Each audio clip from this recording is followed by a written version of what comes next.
Hi மக்களே, எப்படி இருக்கீங்க?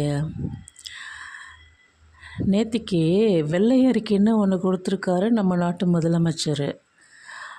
அதில் அவ்வளோ கடனை வாங்கி வச்சுட்டு போயிருக்கானுங்க இந்த திமுக காரணங்க. நாட்டு குடியை மட்டும் கெடுக்கல, வீட்டு குடியை கூட கெடுத்துருக்கானுங்க. என்ன, சிலது வெளியே தெரியுது, சிலது வெளியே தெரியல. இப்போ தான் இந்த ஊடகங்கள்லாம் வந்த பிறகு ஏதோ நம்ம மன குமுறலை சொல்லிகிட்டு இருக்கோம். என்ன, உதாரணத்துக்கு ஏன் குடியவே கெடுத்துட்டானுங்க இந்த திமுக காரணங்க. என்ன சொல்ல வரேன்னா, நல்ல ஒரு எங்கள் அப்பா வந்துட்டு சின்ன வயசுலேயே இறந்துட்டாருங்க. சின்ன வயசில் இறந்து எங்கள் அம்மா அப்பாவும் எங்களை கஷ்டப்பட்டு வளர்த்து ஆளாக்கி அப்படியே வாழ்க்கை போயிட்டுருந்துச்சு. என்ன, போயிட்டுருக்கும்போது திமுககாரன் நாய் வார்டு நம்பர், அவன் எம்எல்ஏ இல்லை, அவன் இல்லை, இவன் இல்லை, வார்டு நம்பர் ஆகிட்டான். அவர் மரியாதைப்படுத்துறதுக்கு ஊர் மக்கள்லாம் வந்துட்டு மாலை மரியாதை எல்லாம் பண்ணிக்கிட்டு ரோட்டில் வந்துட்டுருக்கு அந்த நாய். நான் அது தெரியாமல் கால் மேலே கால் போட்டுட்டு உக்காந்துட்டு இருந்தேன். கால் மேலே கால் போட்டுட்டு உக்காண்ட்ருந்தது ஒரு குத்தமாக. நம்ம என்ன, நம்ம கால் நம்ம போட்டு உக்காண்ட்ருக்கோம்.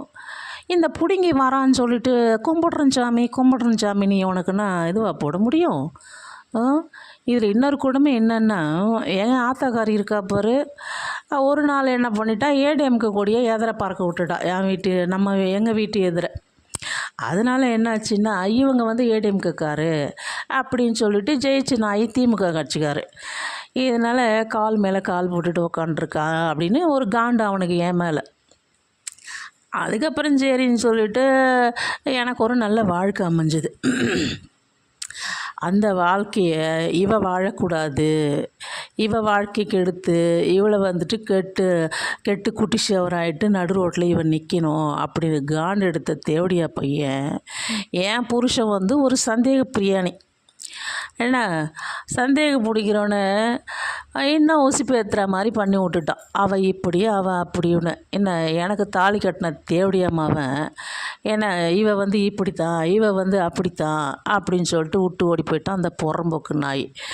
என்ன, இது ஒரு பக்கம் கொடுமைன்னா, நம்ம அரசாங்கம் கொடுக்குற எந்த ஒரு சலுகையுமே என்னை வாங்க விட மாட்டானுங்க.